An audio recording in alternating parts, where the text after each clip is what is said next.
کہا کہ اے عمر، جب تک غریب تھے، غربت ساتھ میں تھی، تب بھی ہم اللہ کو یاد کرتے تھے، اور اللہ نے آج ہمیں اسلام کی خدمت کرنے کی بنیاد پر دولتوں سے نوازا ہے، تو اس لیے مخمل کی چادر میں ناک صاف کر کے اللہ کی عبادت کرنے جاتے ہیں۔ یہ ہے مسلمان کا کام کہ آج اگر نہیں ہے تو غربت میں جا کے سجدہ کیجئے، کل اگر اللہ دے دیا تو مخمل کی چٹائی پر بیٹھ کر کے سجدہ کیجئے۔ مخمل کی چادر پر ناک صاف کر کے حضرت ابو ہریرہ نماز پڑھنے جا رہے ہیں۔ حضرت عمر نے کہا کل تک کھانے کو چیز نہیں تھی، آج جو ہے مخمل کی چادر پر ناک صاف کر رہے ہو؟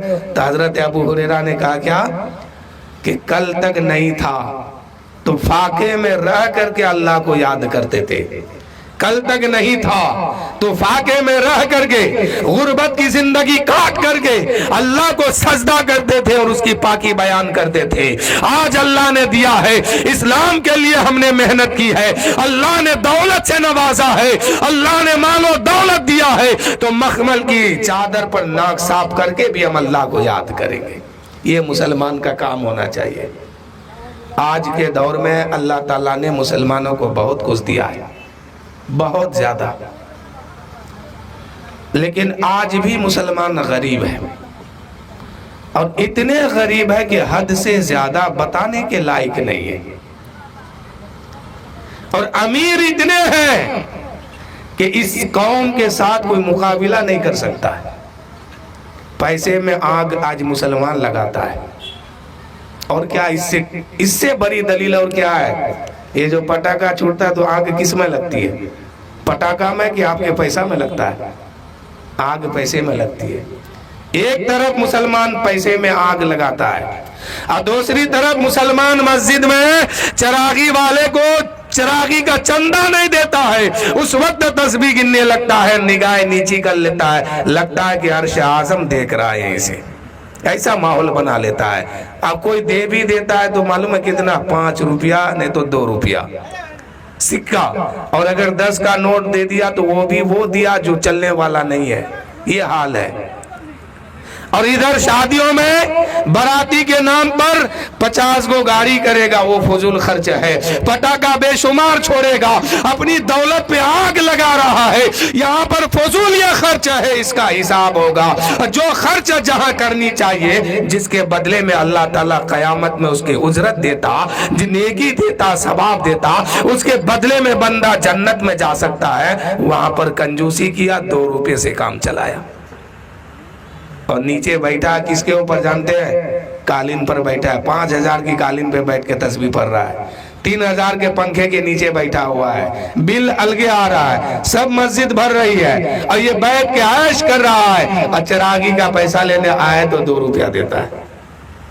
کم سے کم حق تو ادا کر دیتے کہ 5000 کی قالین پر بیٹھے تو 20 روپیہ کم سے کم دیتے، 3000 کے پنکھے کا پنکھا چل رہا ہے، اس کے نیچے ہم ہوا کھا رہے ہیں تو 30 روپیہ دے دیتے، اس کا تو حق ادا کرتے کم سے کم۔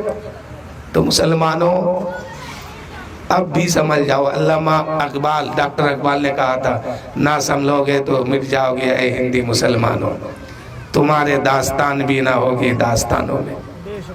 سمجھ گئے؟ اس لیے پیسہ بچائیے، بہت ضروری ہے۔ آج لوگ کہتا ہے کہ پیسے کی کیا قیمت، کیا ہے پیسہ، لیکن جب مصیبت سامنے آتی ہے تو سب سے پہلے پیسہ دکھائی دیتا ہے۔ پیسہ بچائیے، ضروری نہیں ہے کہ آپ براتیوں کو 200 لے کے جائیے، اس کے پیچھے گاڑی خرچ الگ، پریشانی الگ، پٹاخہ الگ، یہ الگ وہ الگ، اس کو آپ مختصر کیجئے۔ اسلام اس کی اجازت نہیں دیتا ہے، اسلام مختصر کو پسند کرتا ہے۔ اس کو جتنا ہو سکے سنجیدگی کے ساتھ اپنا کام کو آگے بڑھائیے، اور یہی پیسہ خرچ بچا کر کے اپنے بچوں کی تعلیم میں لگائیے۔ آپ کا پیسہ آپ کو دکھائی نہیں دیتا ہے، آپ کا پیسہ برباد ہو رہا ہے۔ آج آپ جو کام کر رہے ہیں کل آپ کا بیٹا کر رہا ہے، پرسوں آپ کا پوتا کر رہا ہے، تو آپ کا پیسہ ہے کہاں؟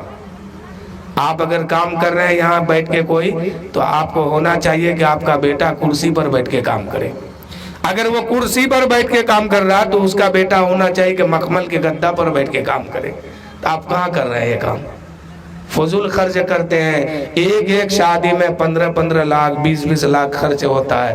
اس کو بچا کے اس کے ہونے والے بچے کو ایسی تعلیم دیجئے کہ وہ ڈاکٹر کی کرسی پر بیٹھے, ماسٹر کی کرسی پر بیٹھے, عدالت کی کرسی پر بیٹھے. تو اس سے آپ کو بھی فائدہ ہے, قوم کو بھی فائدہ ہے. اور یہ جو فضول خرچ ہوتا ہے, نہ اس سے آپ کو فائدہ ہے نہ قوم کو فائدہ ہے. اب کل آپ قرض میں ڈوب جاتے ہیں. اسلام یہ کہتا نہیں ہے کہ آپ قرض لے کر کے فضول خرچ کیجیے. اس لیے ان باتوں کو دھیان میں رکھیے اور اپنا پیسہ جتنا ہو سکے بچائیے. اس لیے کہ جب آپ مصیبت میں پڑ جائیں گے آپ کو کوئی دینے والا نہیں ہوگا. جو آپ کا اپنا بھائی ہوگا نا, آج وہ بھی دینے کے لیے تیار نہیں ہے. تو پھر یہ خرچ مت کیجیے. ایک دم سنجیدگی کے ساتھ شادی بیاہ کیجیے.